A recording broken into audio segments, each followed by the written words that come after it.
আমার আসলে এই ধরনের ক্যারেক্টার এর আগে প্লে ওইভাবে করা হয়নি। একটু ঝগড়াটে ক্যারেক্টার।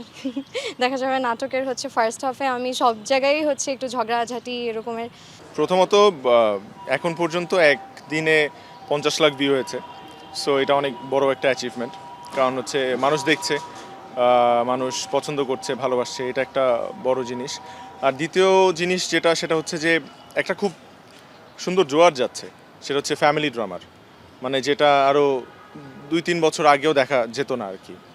একটা সময় ডেফিনেটলি ছিল আমাদের নাটক ইন্ডাস্ট্রিতে ফ্যামিলি ড্রামা খুব হতো, কিন্তু মাঝখানে ফ্যামিলি ড্রামাগুলো একটু অফ হয়ে গিয়েছিল, বা দেখা যেত যে একটু মানে 1-2 জনের উপর সেন্টার্ড হয়ে গল্প হতো।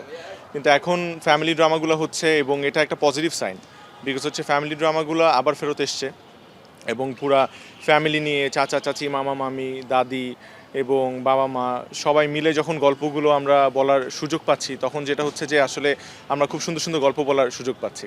So it's a positive sign. আমার কাছে মনে হয় ফ্যামিলি ড্রামা মানুষ পছন্দ করছে, এবং এইটা মানে আমার মনে হয় যে নষ্ট করা উচিত না। মানে একদম অতিরিক্ত মাত্রায় বা মাত্রাতিরিক্ত করে এই জিনিসটাকে নষ্ট করা উচিত না।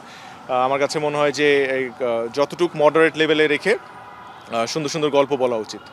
একদিনে 5 মিলিয়ন, এটা তো অবশ্যই একটা রেকর্ড ব্রেকিং আমার জন্য। আসলে আমার জোবান ভাইয়ের সাথে লাস্ট ব্যাক টু ব্যাক যে কয়টা কাজই বের হয়েছে, যে দেখা যায় যে অডিয়েন্সের খুব ভালো রেসপন্স ছিল।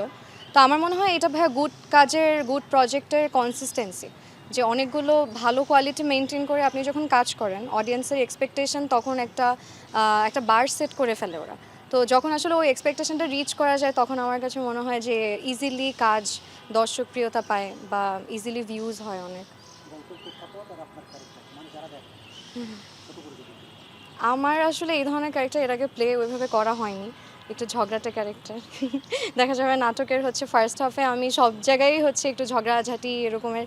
বাট হাজব্যান্ড ওয়াইফের character plus family drama, romance সব কিছুর মানে কোঅর্ডিনেশন আছে। তো এই কারণে আমার মনে হয় যে it's a huge lengthy project, 2 hours long একটা প্রজেক্ট। তারপরেও আমার মনে হয় দর্শকরা স্পন্টেনিয়াস থাকার কারণে প্রজেক্টটা মানে উঠে নাই বা বোর্ড ফিল করে নাই। সো আমার কাছে মনে হয় সব ধরনের কন্টেন্ট বেসড একটা কন্টেন্ট দেখেই মানুষ এত পছন্দ করেছে। অনেক আনন্দের ব্যাপার আসলে আমার জন্য। দর্শক খুব ভালোভাবে গ্রহণ করেছে নাটকটা। একদিনে 5 মিলিয়ন ভিউ হয়েছে, এটা খুবই আনন্দের ব্যাপার। আসলে তোমার আমার প্রেমে কি গল্প বলতে চাইছে, গল্পটা কি? এটা আসলে পারিবারিক বন্ধনে একটি প্রেমের গল্প বলতে চেয়েছি, একটা সংসারের গল্প বলতে চেয়েছি, একটি ভালোবাসার গল্প বলতে চেয়েছি। আমার ক্যারেক্টার হচ্ছে ও ওর দাদি বাড়িতে যায়, নানি বাড়িতে যায়। সো নানি বাড়িতে যেটা হয় যে নর্মালি মানে ওকেশনে যাওয়া হয়, ঈদে বা অন্য ওকেশনগুলোতে। সো ওর একটা ফ্যামিলি আছে, যেমন হচ্ছে ওর একটা ফুপির ফ্যামিলি আছে।